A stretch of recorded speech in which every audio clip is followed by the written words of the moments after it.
Every face you pass today is carrying something you cannot see. The smile, the suit, the Bible, the bottle, the degree, the wedding ring, the anger, the money. All of it can become a costume when a human being is trying not to be seen bleeding. So this is not just for the person in church. And this is not just for the person who swore they would never walk in again. This is for the human. The one in the pew who knows every song but still cries in the car. The one outside the church who still whispers prayers they are not sure they believe in. The CEO who built an empire because quiet rooms still scare him. The doctor who can name the symptoms in everybody else but not the ache in their own chest.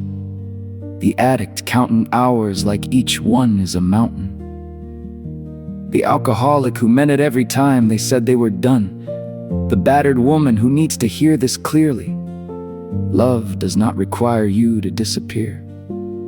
Love does not ask you to keep bleeding, so someone else can keep calling it loyalty.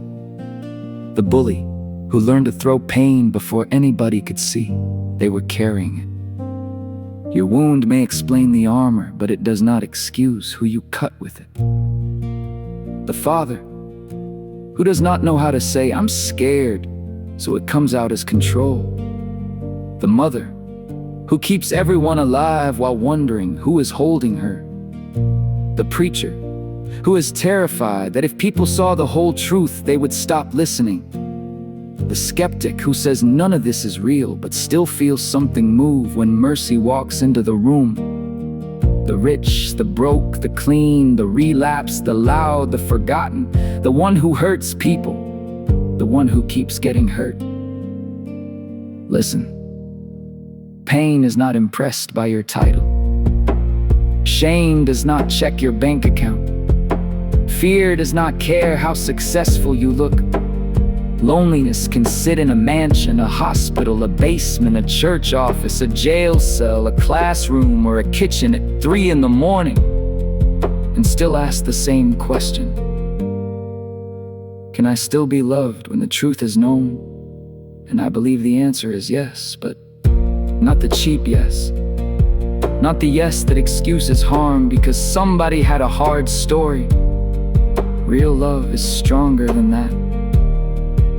Real love can say, "You are not trash," and also say, "You cannot keep doing this." Real love can say, "What happened to you matters," and also say, "What you do next matters too." That is the call, not to shame, not to performance, not to religion as a costume, not to freedom as a slogan, but to a life where the hidden thing does not run the whole house anymore. Where the angry man learns to grieve. Where the scared woman finds a door that actually opens. Where the addict is called by their name and not their appetite. Where the successful person stops using achievement as a hiding place. Where the believer stops using faith to avoid honesty. Where the unbeliever does not let religious wounds steal every sacred thing from their future. Where the bully puts down the weapon. Where the victim stops calling the cage home. Where the strong one admits they are tired of being strong alone. Because nobody gets out of being human. Not the saint, not the sinner, not the preacher, not the prisoner, not the doctor, not the drunk, not the millionaire, not the mother, not the man with perfect words and shaking hands. Everybody is being invited out of hiding. And maybe the voice calling you does not sound like thunder. Maybe it sounds like the moment, right before you make the same choice again. That pause, that breath, that quiet knowing that says, you do not have to become what hurt you. You do not have to protect yourself by destroying yourself. You do not have to keep proving you are fine while your soul begs for honesty. There's still a door. There's still a way. there's still a version of you not built out of fear. And it is not waiting at the end of applause. It is waiting in the first honest step. Tell the truth. Ask for help. Put the weapon down. Walk out of the room that keeps breaking you. Apologize without defending. Pray without performing. Love without possessing. Lead without hiding. Rest without guilt. Start again without turning your past into your name. This is the roll call for everyone still breathing, for everyone still hurting, for everyone who has ever wondered if they are too far gone.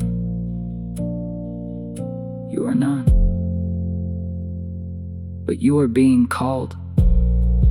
Not to look perfect, not to sound holy, not to win the argument, to come alive, fully, honestly, humanly, before the costume becomes the coffin, before the mask becomes the face, before one more day passes where you survive your life instead of actually living it.